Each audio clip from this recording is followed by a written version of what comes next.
me gazetarin e Radio Televizionit Shqiptar Mario Merhori. Mirëmëngjes Mario, mirë se na erdhe në program. Ftohtë në Prishtinë, ftohtë në Kosovë.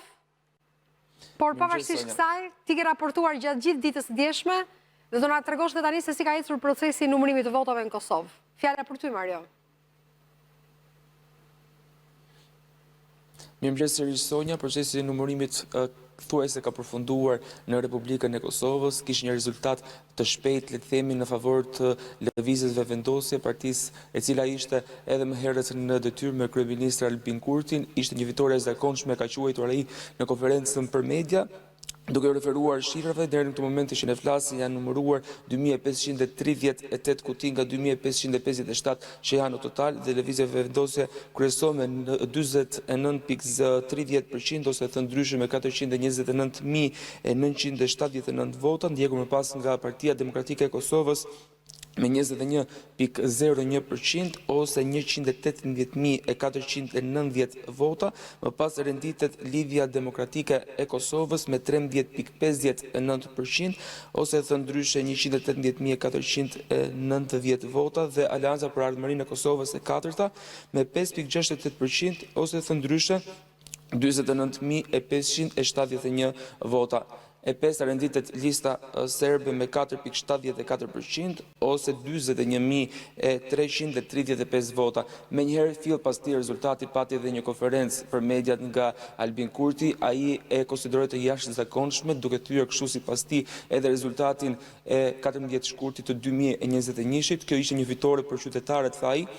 Ndaj në këto momente, kur bëhet dhe certifikimi i këtyre zgjedhjeve, duke pritur edhe votat e diasporës që kishin votuar më datë 27 dhjetor, për votet e tyre do të vinë në Republikën e Kosovës më së largu më 5 janar, tha Komisioni Qendror i Zgjedhjeve, për shkak edhe të mungesës së punës në pjesën më të madhe të postave ndërkombëtare, për shkak se jemi në vigjilje të festave, ndaj dhe këto vota do të bashkohen më pas në volumin përfundimtar të votave përpara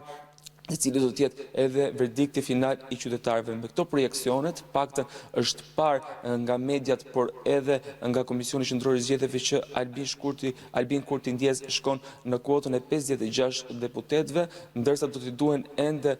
vota të tjera dhe deputet të tjerë për të formuar më pas qeverinë, por duket që ky koalicion do të bëhet me partitë jo shumicë serbe që ndodh në Kuvendin e Shqipërisë, janë 10 ulse të rezervuara për ta, ndaj do të shohim se cilat do të jenë dinamikat e ardhshme. Po ashtu i pyetur nga gazetarët, zoti Kurti tha që nuk do të ketë koalicion me partitë opozitare, pasi ai u ka shprehur më herët këtë bindje, por edhe këtë kusht të tij, por nuk është pranuar kjo lëvizje nga partitë opozitare, ndaj presim të shohim se çfarë do të ndodh. Pati po ashtu fill pas zgjedhjeve dhe një deklaratë nga kreu i Lidhjes Demokratike të Kosovës, zoti Lomir Abdigjiku. Ai tha që merr përgjegjësitë për zgjedhjeve, ndaj shumë shpejt do të mbledh edhe kuvendin e kësaj partie për të marrë vendime se çfarë do ndodh më pas. Nuk përjashtoi po ashtu edhe dorëheqjen e tij. Ishte gjithashtu edhe një deklaratë nga Ramush Haradinaj, kreu i Aleancës për Ardhmërinë e Kosovës. Ai e bëri atë deklaratë fill në nisje të numërimit të votave dhe u shpreh se është i gatshëm që të bashkëpunonte, nëse nuk do të ketë një shumicë të nevojshme nga asnjë parti, ishte i gatshëm të bashkëpunonte në koalicion me partitë opozitare. Janë dinamika që prisim dhe të shohim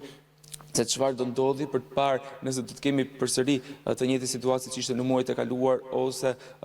në këtë rast lëvizjeve vendosje do ta formojë qeverinë dhe nuk do të kemi atë ngërsh politik, pasi duhet kujtojmë që në pranverën e ardhshme është edhe përzgjedhja e presidentit ose presidentes së re të Republikës së Kosovës, ndaj duhet të ketë edhe një unifikim politik dhe një unison në këtë proces. E qartë, Mario, faleminderit shumë për informacionet që solle, për panoramën që bëre rreth asaj çfarë ka ndodhur gjatë natës së kaluar në Kosovë, ku duket se është drejt fundit procesi i numërimit të votave në kutitë e votimit, më pas do të vazhdojë me votat preferenciale dhe më pas me votat e diasporës. Mario Merhori dhe grupi të xhirimit të Radio Televizionit Shqiptar i uroj punë të mbarë gjatë ditës së sotme dhe gjithashtu kthim të mbarë natëve për të vazhduar punën me pjesën tjetër të redaksisë.